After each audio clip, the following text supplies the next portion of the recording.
खोलने का फैसला करने के बाद अब दिल्ली की सरकार स्कूल्स को खोलने पर विचार कर रही है। बुधवार को यानी कि कल दिल्ली के डिप्टी सीएम और शिक्षा मंत्री मनीष सिसोदिया ने एक प्रेस वार्ता कर यह सुझाव मांगा कि दिल्ली में स्कूल खोले जाएं या फिर नहीं। ये खबर पूरी दरअसल क्या रही, इस रिपोर्ट पे डालिए नजर। कोरोना की पहली और दूसरी लहर में देश की अर्थव्यवस्था और शिक्षा को काफी नुकसान हुआ। दुकानों के साथ साथ स्कूल और कॉलेज भी बंद रहे। दूसरी लहर में मामले कम होने के बाद अब बाजारों को खोल दिया गया है। धीरे धीरे ही सही, अर्थव्यवस्था पटरी पर लौट भी रही है, लेकिन पढ़ाई लिखाई अभी भी कमरे की चार दीवारों में बंद है। कोरोना ने बच्चों को कंप्यूटर की स्क्रीन से शिक्षा लेने पर मजबूर कर दिया है। हालांकि अब दिल्ली सरकार स्कूल कॉलेज खोलने का विचार कर रही है और इसके लिए दिल्ली सरकार ने सभी अभिभावकों से स्कूल और कॉलेज खोलने को लेकर सुझाव मांगे हैं। पेरेंट्स जानना चाह रहे हैं कि हमारे स्कूलों का क्या होगा, हमारे बच्चों के स्कूल कॉलेजों का क्या होगा। बच्चे भी क्यूरियोसिटी में हैं, टीचर्स भी जानना चाहते हैं।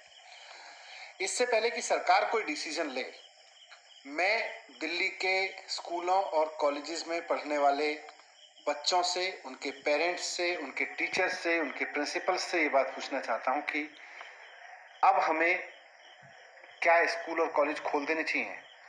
अगर खोल देने चाहिए तो कैसे, किस तरह से खोलने चाहिए? आपके सुझाव क्या हैं? दिल्ली सरकार के मुताबिक बच्चे, अभिभावक और टीचर्स delhischools21@gmail.com पर सुझाव भेज सकते हैं। सभी लोगों को अपने सुझाव 100 शब्दों में लिखकर भेजने होंगे। हालांकि दिल्ली सरकार की इस पहल पर कोरोना की तीसरी लहर का खतरा भी मंडरा रहा है। दूसरी लहर के समय भी कई स्कूलों और कॉलेजों में बच्चों के संक्रमित होने की खबरें सामने आई थी। अब भले ही स्थिति काबू में है, लेकिन ये डर तो हर किसी को सता रहा है। पिछले 24 घंटे में दिल्ली में कोरोना के 39 नए मामले सामने आए और एक व्यक्ति की कोरोना से मौत हुई, जबकि 80 लोगों को इलाज के बाद छुट्टी दे दी गई। दिल्ली में अब तक कुल 14,35,949 कोरोना संक्रमित हो चुके हैं, जिसमें से 14,10,368 लोग ठीक हो चुके हैं। कोरोना से दिल्ली में 25,044 लोगों की मौत हो चुकी है, जबकि 537 लोगों का इलाज अभी भी चल रहा है। अब आंकड़े भले ही दिल्ली पर कोरोना का खतरा ना दिखा रहे हों, लेकिन केरल में जो हो रहा है उस पर दिल्ली को ध्यान देना चाहिए। केरल में बकरीद की खरीदारी के लिए जो छूट दी गई थी, उसके बाद अचानक वहां मामले बढ़ने लगे हैं, जो दिल्ली के लिए निश्चित ही कायनी की तरह है। हर जगह मैं जहां भी गया तो पेरेंट्स से मिलने में मुझे पेरेंट्स के अंदर एक जिज्ञासा दिखी।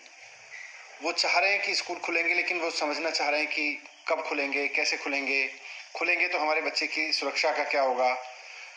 लोग चाहते तो हैं कि स्कूल खुलें, लेकिन उनके मन में डर भी है। अब दिल्ली में जो कोविड के केसेस रोजाना आ रहे हैं, उनकी संख्या घट के अब लगभग 40-50-60 के करीब रह गई है। तो ऐसे में कह सकते हैं कि कोविड की स्थिति तो काफी नियंत्रण में है। अब सवाल ये उठता है कि अगर दिल्ली सरकार के पास स्कूलों को खोलने का सुझाव आता है, तो क्या सभी बच्चों को बुलाया जाएगा या फिर चरणबद्ध तरीके से बच्चे स्कूल आएंगे? जहां तक बच्चों की वैक्सीन का सवाल है, तो उसका भी अभी केवल ट्रायल चल रहा है। कोरोना की तीसरी लहर को रोकना भी सरकारों के लिए बड़ी जिम्मेदारी है। फिलहाल दिल्ली में बसों और मेट्रो को 100% संचालन करने का निर्देश दिया गया है, लेकिन बात अगर जिम्मेदारियों की जाए तो दिल्ली में अब तक न जाने कितने मार्केट कोरोना नियमों के उल्लंघन की सजा काट चुके हैं। ऐसे में स्कूलों और कॉलेजों में नियमों का पालन कितना होगा, ये बड़ा सवाल है, क्योंकि अगर लापरवाही हुई तो इसका शिकार बच्चे होंगे। Report C media.